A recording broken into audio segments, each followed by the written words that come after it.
Hello guys, എല്ലാവർക്കും ഓരോരു ജീവികളോട് ഓരോരു സ്നേഹം ഉണ്ടാവും. അപ്പോൾ എൻ്റെ അടുത്ത് കുറേ കാലങ്ങളായിട്ടുള്ള ഒരു ജീവിനെ ഞാൻ കാണിച്ചു തരാം. അപ്പോൾ ആളില്ലത് ഇതിൻ്റെ അകത്താണ്.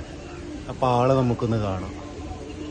വെള്ളം ഫുള്ള് കലക്കാണ്. അപ്പം നല്ല തെളിഞ്ഞ വെള്ളത്തിൽ ഞാൻ നിങ്ങൾക്ക് ആളെ കാണിച്ചു തരാം. ഓക്കെ, വെള്ളം ഒന്ന് മാറ്റാൻ വേണ്ടി വാൾവ് തുറന്നിട്ടൊക്കെയാണ്. കുറച്ച് വെയിറ്റ്. ഇവിടെ ഭയങ്കര കാറ്റായിരിക്കും. ഈ കാണുന്ന ഫുള്ള് പാടാണ്. നല്ലോണം വെള്ളം നിൽക്കൂട്ടാണ്. ഇപ്പം മഴ തുടങ്ങിയിട്ടേ ഉള്ളൂ. കേട്ടോ നമ്മളെ പാടം ഓളം പാടാണ്. കണ്ടോ, ചെറുപ്പം കണ്ടിട്ടുണ്ട്. ആള് ഭയങ്കര പ്രശ്നത്തിലാണുള്ളത്. ഇതിന് ചെറിയ കുഞ്ഞുണ്ടാകുമ്പോൾ കൊണ്ടുവന്നത്. ഇപ്പം ഏകദേശം ഇതിന് ഒരു 4 അടി 3.5 അടി 4 അടിയോളം വലിപ്പം വെച്ചിട്ടുണ്ടായിരുന്നു. ഈ ടാങ്കി വരുന്ന 5 അടിയാണ്. 5 അടി വീതിയും ഇതെല്ലാം വരുന്ന.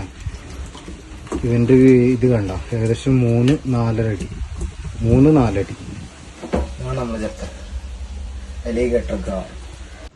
അങ്ങനെ ആളെ വെള്ളമൊക്കെ നിർത്തി സെറ്റാക്കിയിട്ടുണ്ട്.